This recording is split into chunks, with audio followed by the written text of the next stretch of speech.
What's up, everybody? This your boy CS of Motivated Minds.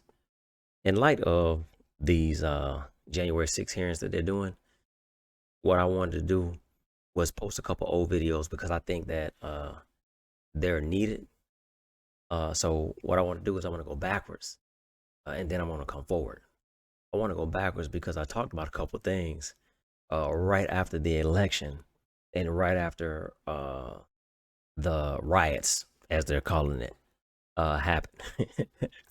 So I did a couple of videos. I want to say the day of, maybe, or the day after. I can't remember, but this was last year.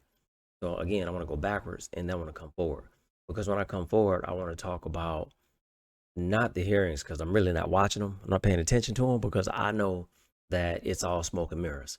They're not going to do anything about these folks, storming the Capitol. Yeah, they put a couple of them in jail and they gave them a slap on the wrist, basically, is what they did.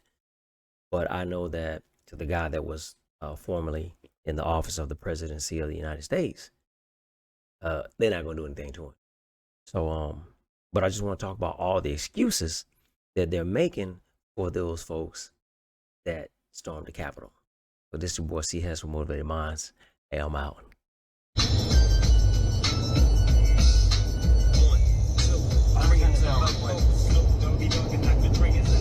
Alright, man, it's another day. Wednesday. Going to the range.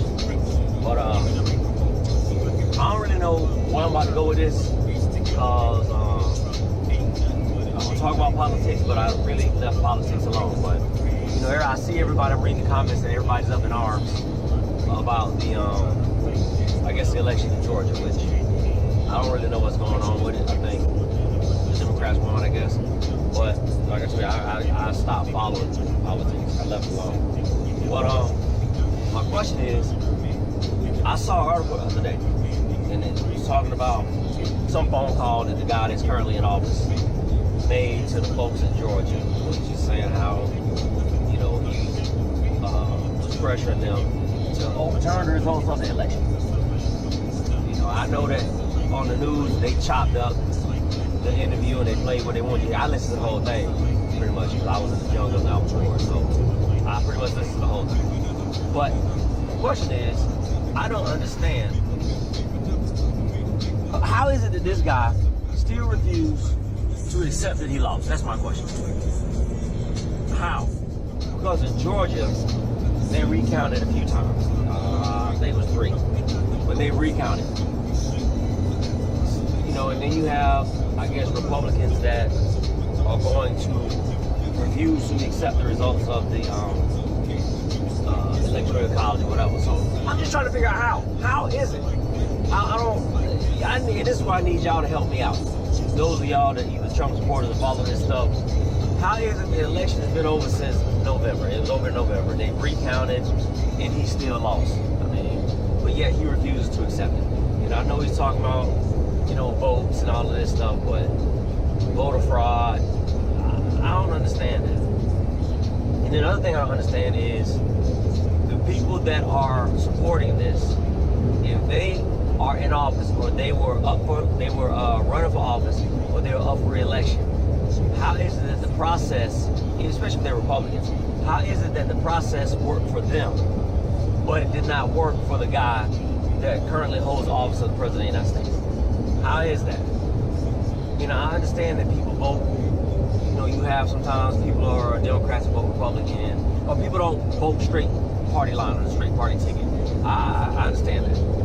But for the most part, people vote right along party lines. So if it worked for a person who was either re-elected, or if you're a Republican and you won, I don't understand why couldn't it work for the guy that is in office, the president. I don't understand that. And then this dude is crying about, voter fraud and hiding ballots. And why is this all of a sudden becoming an issue when we really haven't seen this before in the history of this country, right? Not like this. But what we have seen was voter disenfranchisement, all this other stuff. We've seen that. Right? But jokers ain't up in arms about that, or when people go to vote, they get turned around, and come on, man. Right? I'm perplexed. I'm a little baffled on this one. And what this reminds me of is, I was having a conversation and Germany came up. And what this guy in office reminds me of is exactly what was done in Germany. The media is going to media. They're going to do what they're going to do. But this dude is using the media to manipulate. And they all do it, don't get me wrong. But he number one, he's a blatant liar. He's a blatant liar, been caught in lies. Yeah, they all lie, but Jesus Christ. I mean, this dude just lied for no reason to epic proportion, or how's he do it, like this? So, I mean, the dude is a liar already, and y'all know he lying.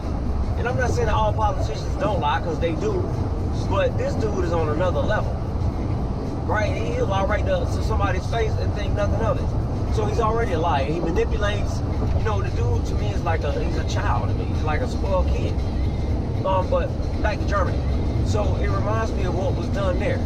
And the type of stuff that we're seeing right now is coming from him and coming from some of these politicians and some of the jokers in this country. This is why there are a lot of countries across this world that are in civil war right now. This stuff. I personally think that we are treading in this country, we are treading a very thin line. Because you got some jokers out there that's ready to go to war over this dude that's in office. And he strikes me as that type of person that if he can't get his way, he would rather see this country fight each other so that he can hold power and to stay in the office than to just leave. He strikes me as that type of person. And for those, hey, if you support him, so be it. But hey man, for those of y'all that support this nonsense, and I understand that they found voter fraud, if they found it, or they, from what I've seen, they haven't found anything. And in Georgia, I think they've counted a couple times. So if y'all support this dude, man, I gotta look at you sideways. I really do. And for the record, let me go and say this: I'm neither Republican nor Democrat. I'm neither liberal or conservative. Because when it comes down to the liberal or conservative thing, I personally don't think that you can be all the way one way. You can't be all the way one thing. How? How can you be? That's just like saying, if you don't take the time to listen to what the other side has to say, that's a one-track mind. You can't, because both sides have good ideas. One side isn't right about everything. So, and I'm just saying, man, we're treading, man, we're treading on, it's a fine line that we're walking when dealing with this election. And with this dude in office, man. So, I'm just saying, man, I need y'all to help me to understand how is it that they've recounted a few times and this dude still refuses to accept the fact that he lost. I need y'all to help me out, man. I'm about to get back on this old school.